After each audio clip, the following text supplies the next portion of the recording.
ہم سے کہتے ہیں یہ حلالے والوں کا مذہب ہے، میں کہتا ہوں حلالے کو توڑ مروڑ کے پیش کرتے ہو، حلالہ کیا ہے؟ حلالے کی چونکہ بڑا مسئلہ ہمارے لیے یہ ہے کہ ہم نے کمپیوٹر سیکھا، سائنس سیکھا، ٹیکنالوجی سیکھی، دین نہیں سیکھا۔ نیوز چینلوں پہ جو حلالہ بتایا جا رہا ہے اسی سے بدگمان ہو نا تم لوگ، سیریلوں میں جو حلالہ بتایا جا رہا ہے اس سے بدگمان ہو نا تم لوگ۔ یہ تو عورتوں پہ ظلم ہے، تو نے پڑھا کیا ہے؟ حلالہ کسے کہتے؟ سب سے پہلا حلالہ دور رسالت میں ہوا، اور اس کی شکل کیا تھی؟ اس کی شکل عورت پہ ظلم نہیں تھی۔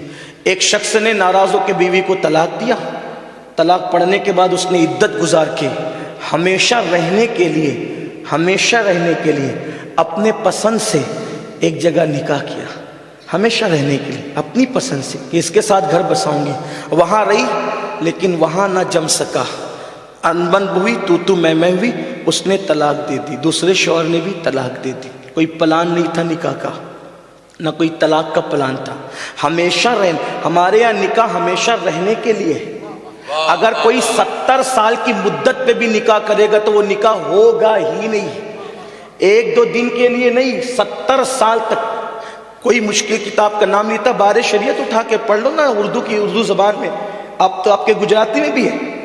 اگر کوئی 70 سال کی قید کے ساتھ بھی نکاح کرے تو نکاح ہوگا ہی نہیں۔ ہمارے یہاں نکاح کیسے ہوتا ہے پتہ ہے؟ ہمیشہ رہنے کے لیے، اور الحمدللہ ایک بات بتاؤں، ہم ہمیشہ رہنے کے لیے نکاح کرتے ہیں بلکہ جنت تک ساتھ نبھانے کی نیت کرتے ہیں۔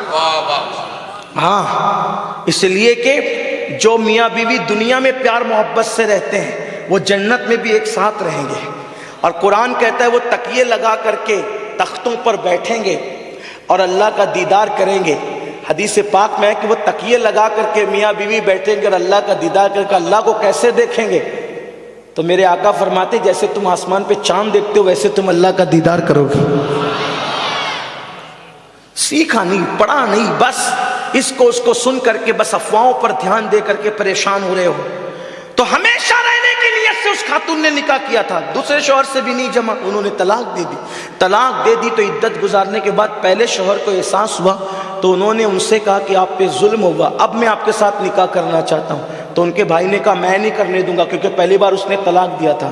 تو حضور نے فرمایا کہ اللہ نے جب اس کو حلال کر دیا، کیونکہ وہ پہلے شوہر سے طلاق پا کر جب دوسرے شوہر کے پاس اس نے نکاح اس نیت سے کیا کہ میں ہمیشہ رہوں گی، اب وہاں جمع نہیں اس کا، تو اب یہ اس کے لیے حلال ہو گئی، تو رکاوٹ کیوں بنتا ہے؟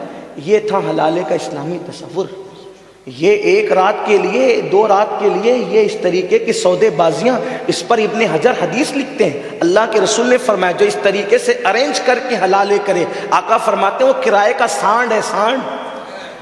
ان سب لوگوں پر اللہ کی لعنت ہے، کرنے والے پر، کروانے والے پر، گواہ رہنے والے پر۔ میرے عزیز تم نے پڑھا نہیں اس لیے بدزن ہو رہے ہو، بدگمان ہو رہے ہو۔